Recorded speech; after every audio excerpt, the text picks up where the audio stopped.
Well, here's something you don't see every day. This video comes from Johnson County Fire District Number 1, the actual rescue of the two people on board this aircraft after it smashed into this hangar while landing. This is a 1975 Beechcraft King Air E-90 powered by the Pratt & Whitney PT6A engines. The right engine is missing, and presumably this aircraft was on landing and approach when apparently they experienced an engine failure of the left engine. And if we look closely at the left engine, at the prop, it does not look like the left engine propeller is in the feathered condition.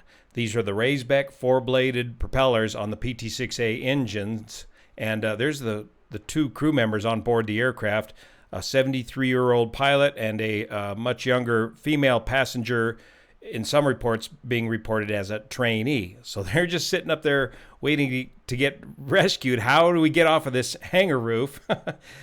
And there they go, coming off of the roof of the hangar and going to step onto the ladder and come on down. They were taken to the hospital out of precaution as a result of this crash landing. Extremely lucky. Let's check out what we know so far. It's Wednesday, the 18th of June. My name's Juan Brown.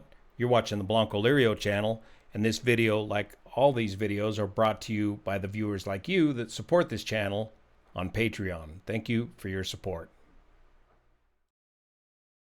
So this accident occurred Monday, 16 June, 13:15 local time. The E-90 King Air with the two occupants on board. Nobody inside the hangar was injured. Brian Johnson of the Johnson County Airport Commission executive director gave a good interview explaining that there were two people on board the aircraft. There were 3 airplanes being worked on inside the hangar. Nobody inside the hangar was injured. He didn't know how many people were inside the hangar at the time of the crash. And he's just very relieved that nobody was seriously injured in this accident. By the way, the hangar is one of their newest hangars on the airport here, Butler Aviation, an avionics facility here at the Johnson County Airport. Preliminary information indicates the aircraft experienced a loss of power in the left engine and crashed while on approach to runway 18. And the weather was good and the winds were about 4 knots out of the south.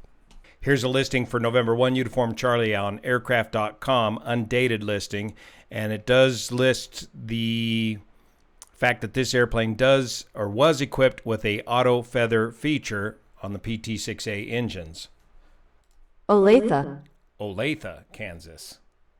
Looking at the ADS-B data, this flight originated in Butler, Missouri, before landing here in Olathe, Kansas, and looks like a left downwind visual approach and landing for runway 18, but it looks like on here the aircraft never quite got lined up with runway 18, and the ground speed, remember we had 4 knots of wind out of the south, so you'd need to add at least 4 knots to these speeds, and they might be up at this pattern altitude a considerably different wind speed.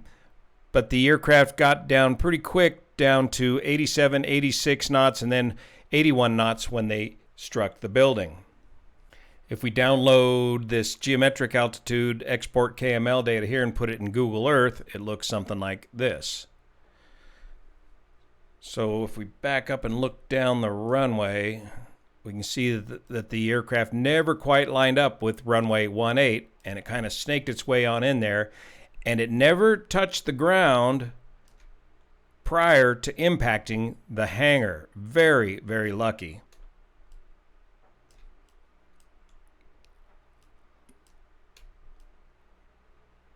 Look at a more oblique view of the vertical path.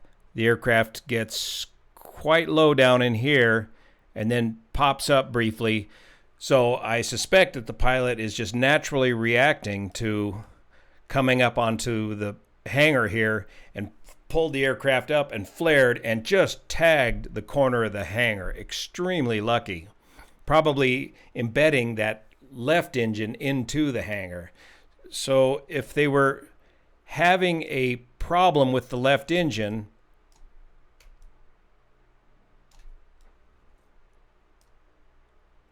the power on the right engine would tend to pull the aircraft to the left. So it'll be very interesting to see in the pilot interviews, did they actually have a problem with the left engine, or were they practicing a single engine approach and landing when this happened?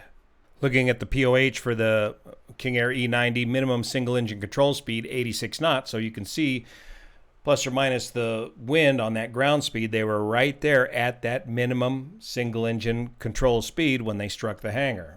A couple of things about Autofeather in the E-90 King Air. It's a system that you can arm and test on board the aircraft, and it will automatically feather the engine. It's critical that you feather these propeller-driven engines in the event of an engine failure to get that propeller feathered into the wind to minimize the drag from the windmilling engine. If you do not get that engine properly feathered, that drag from that windmilling engine will be excessive.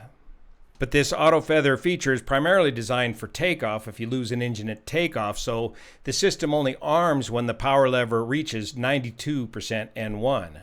But on landing, if the power comes below 92% N1, the system won't automatically do its thing, and in this author's opinion, Autofeather is most crucial during takeoff, but some will leave the switch armed in cruise, and on approach, even if the switch is in the armed position, the system will not be armed as long as you're below 92% RPM. But if you need to do a go-around and your switch is armed, then boom, you're going to get your Autofeather to work for you and help you with your single engine go-around. And then there are other techniques for folks to practice single engine approaches where they do not feather the propeller. They just come back on the power on the engine that they want to simulate as a failure. Again, we don't know if was this a practice single engine approach or was this an actual single engine approach. But in the event of an actual engine failure, one of the first steps is to feather the propeller using the feather controls here on the console. So it'll be very interesting to see in the post-accident interview with the pilots what they were doing. Was this a practice single engine approach, or was this an actual engine failure of the left engine? Were they able to get the left engine feathered? Just looking at these propellers, this one blade here looks like it's nearly twisted into the feathered condition, but these other remaining blades of the propeller do not look to be in the feathered condition. Aviate, navigate, communicate. We don't have any ATC data yet for this incident. Maintain aircraft control, analyze the situation, and land as soon as conditions permit. But not necessarily on top of the hangar. Very, very lucky. Thank you so much for your support of this channel, especially the folks over on Patreon that make this content possible. See you here.